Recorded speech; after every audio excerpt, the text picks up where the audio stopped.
Hello everyone, welcome back to my channel. So today we'll look upon the action research file.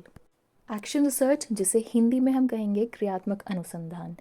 क्या है क्रियात्मक अनुसंधान और school life में स्टूडेंट्स के वेल बीइंग के लिए उसे कैसे यूज़ करना है, वो हम इस फाइल में देखेंगे।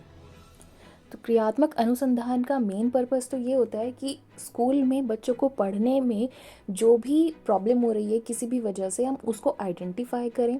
रिसर्च हम इसी पर्पस से कर रहे हैं कि हम उस चीज़ को आइडेंटिफाई करें कि बच्चे को पढ़ने में क्या प्रॉब्लम हो रही है। उसके बाद उस प्रॉब्लम को टैकल करने के लिए एक फ़िक्स टाइम ड्यूरेशन डिसाइड किया जाता है, जिसमें हम अपना एक्शन परफॉर्म करेंगे ताकि स्टूडेंट्स को हेल्प हो उनकी प्रॉब्लम सॉर्ट करने के लिए। और उस टाइम ड्यूरेशन के बाद हम फिर से उन बच्चों को इवैल्यूएट करेंगे कि हमारे एक्शन से उन बच्चों की प्रॉब्लम में कितना इम्प्रूवमेंट हुआ। तो इस पर्पज़ के लिए स्कूल एंड स्टूडेंट से रिलेटेड कोई भी टॉपिक हम ले सकते हैं। जैसे स्कूल में क्लासेस के टाइम पर अगर लाइट्स प्रॉपर नहीं है तो बच्चों को तभी भी प्रॉब्लम हो सकती है पढ़ने के लिए, इस वजह से उनका परफॉर्मेंस अच्छा नहीं है। या फिर स्कूल में सैनिटेशन की प्रॉब्लम है, वहाँ पर साफ़ सफाई ज़्यादा अच्छे से नहीं है, या बच्चों को खाना ठीक से नहीं मिल पा रहा है। तो इन सब चीज़ों को हम ध्यान में रखेंगे और अपना एक टॉपिक डिसाइड करेंगे कि हाँ, किस वजह से बच्चे को पढ़ाई में प्रॉब्लम हो रही है, वो अपना अच्छा से परफॉर्म नहीं कर पा रहा। तो मेरे एक्शन रिसर्च के लिए मैंने चूज़ किया था मेरे सब्जेक्ट से रिलेटेड बच्चों को पढ़ाई करने में क्या प्रॉब्लम है, मतलब जीव विज्ञान विषय से संबंधित समस्या।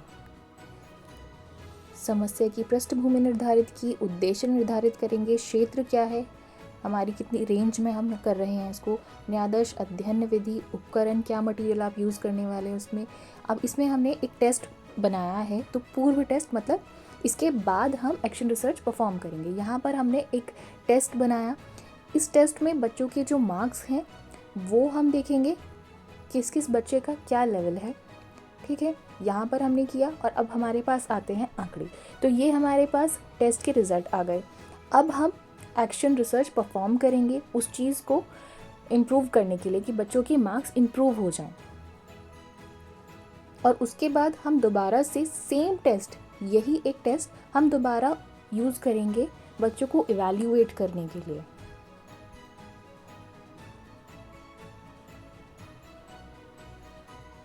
पश्च परीक्षण उपकरण का प्रारूप, सेम टेस्ट हमने यूज़ किया, सेम क्वेश्चंस हैं। उसमें जो रिज़ल्ट आएगा हम उसको भी ग्राफ की फॉर्म में रिप्रेजेंट करेंगे। ये बच्चों के मार्क्स आ गए।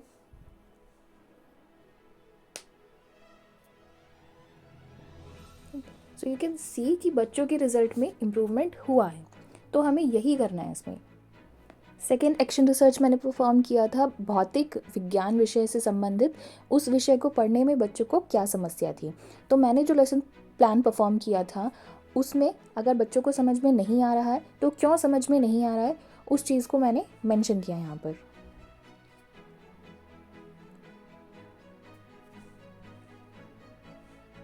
सेम वैसे ही करना है जैसे अभी प्रीवियस वाले में किया था हमने। क्रियात्मक अनुसंधान के उद्देश्य, क्षेत्र, और इसमें भी हमने टेस्ट करने के लिए बच्चों को एक परफॉर्मा बनाया क्वेश्चन पेपर की फॉर्म में, और उनको हम इवैल्यूएट करेंगे बेस्ड ऑन देयर मार्क्स।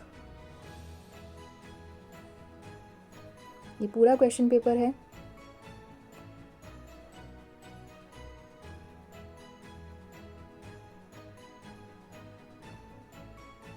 ये याद रखना है कि जिस क्लास के बच्चों को हम इवैल्यूएट कर रहे हैं, क्वेश्चन पेपर भी उसी लेवल का हो। ये नहीं कि हम हायर वाला कोई क्वेश्चन पेपर बना दे रहे हैं तो ऑब्वियसली बच्चों को वो समझ में नहीं आएगा। तो बच्चे जिस क्लास में हैं उनका उसी लेवल से हम इवैल्यूएशन करेंगे। समस्या के संभावित कारण देखे जा रहे हैं यहाँ पर, और उस समस्या को सॉल्व करने के लिए हम क्या विधि उपयोग करने वाले हैं, क्या सामग्री होगी और कितने दिन तक यूज़ करने वाले हैं हम उस मेथड को, वो सब हम इसमें मेंशन करेंगे। पश्च परीक्षण हमने कर लिया और हम यहाँ पर इवैल्यूएट करेंगे कि हमने जो एक्शन रिसर्च किया उससे बच्चों की प्रॉब्लम किस हद तक सॉल्व हुई है या नहीं हुई है। तो हमको ये एक्शन रिसर्च परफॉर्म करने से ये चीज़ें समझ में आ जाएंगी। पश्च परीक्षण के आंकड़े हमारे सामने आ गए। अब हम पूर्व परीक्षण और पश्च परीक्षण के आंकड़ों का निरीक्षण करेंगे और उसके बेसिस पर डिसाइड करेंगे कि हमने बच्चों की प्रॉब्लम को किस हद तक सॉल्व किया। अंत में निष्कर्ष। And thanks for watching the video. Have a good day. Bye.